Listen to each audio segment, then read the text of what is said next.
Hey guys, Luca from Venus Automation. We're going to be talking through emergency stops, dual channels, single channels, and how it all works with the safety relay. So here we have this alpha enclosure, has a e-stop built into it along with a reset button, which we'll touch on in a later video. When you pick this up, you can see that underneath the e-stop are these normally open and normally closed contacts. They look like this on their own. They're pretty simple. Wire goes in here, wire goes in there, and then when you press it, in the case of a normally closed, it will break the connection. And in the case of a normally open, it will close the connection. So in an e-stop, you generally, for safety purposes, you have two normally closed contacts. One that's going to go through one channel of your safety relay. If you look through here at our wiring diagram, you can see that S11 goes through and makes its way around to S12. You'll find the same thing here, where S11 from this relay will make its way into one side and make its way out the other and into S12. And the same thing goes for S21 and S22, which you can also see in our diagram here. And that's basically how contacts work.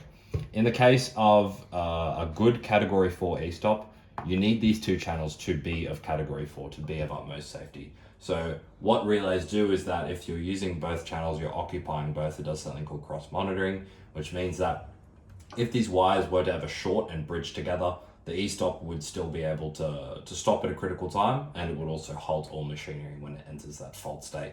If you were to have a single channel and maybe not a safety rated relay, it wouldn't be able to know that something has gone wrong with the e-stop. So it's very important that we have these two channels and we utilize them in the most high risk of places when it comes to emergency stops and industrial machinery. So I'm just going to go through what an e-stop looks like when it's apart and not in a closure, and with no wires, just to not complicate things as much. You can see that in here and in here, when you press the e-stop, that thing is going to protrude and it's going to push into what's going on inside here. So the same thing that's going on here is what happens here. And then all you have to do when you're setting this up is search for your normally closed contacts in the contact block. Sometimes they are on top of each other like this, and other times they're side by side. Doesn't really matter.